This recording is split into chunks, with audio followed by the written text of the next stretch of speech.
I'm starting off with these poems in part because I believe this is a multi-genre M.F.A program, and this this sort of like false divide, this sort of genre divide, I'm really interested in because I love stories and poems, and I love how stories can sing.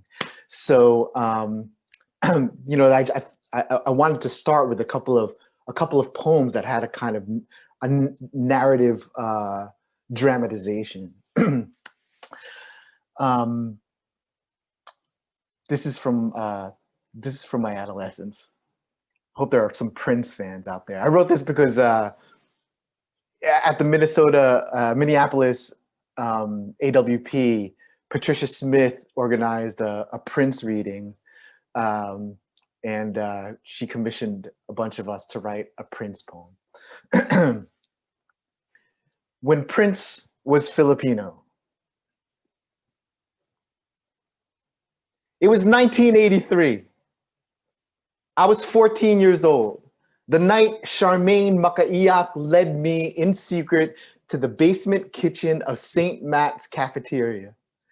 She put her lips on my left earlobe and soft sang 2 choruses of Prince's Do Me, so I might finally learn how to slow dance right. Was it winter?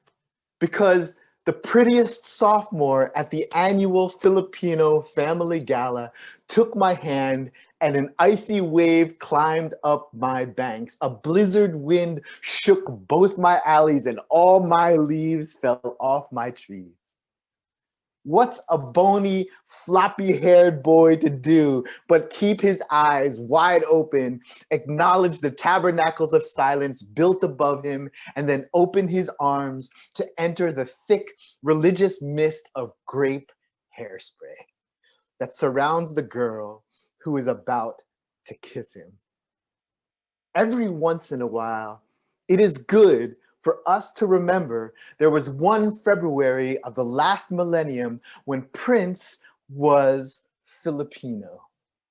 Just like me, 5'2" in big heel shoes. He sang so good and played every to believe. He was our Ecclesiastes of nasty, our funky future, our unrepentant, sweet, and sinful serenade. While all the grown-ups spazzed out to Laura Branigan, Charmaine and I convened in the dark, tearing at the seams of rayon to study the country that history hid inside us. Every time we shifted our hips, we killed another century. By August, they'd pop Ninoy in the skull and drop him bloody on the tarmac of Manila International, so we slow jammed and sucked each other's lips under the fat dazzle of a disco ball. Dawn and dusk, I watched both Jersey skies turn purple. Okay, Prince was never Filipino, and I was never very American, even when I was one of 2 horny kids trying to get back to where our parents' tropics first burned. And so what a lucky bum I was when Charmaine snuck me into the room where custodians kept all the fire. I held her until the sun bumped through and the heavens swelled the color of a busted left eye socket. Before you could type your name in light to find where in the world your body was hype, before fiber optic, before we got terrachomped,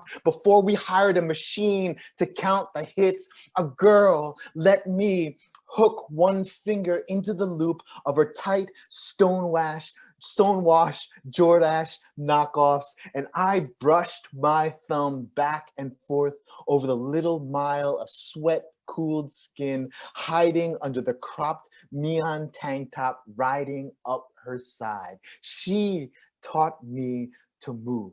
I never went to sleep. It was 1983. America didn't know what time it was, and neither did we.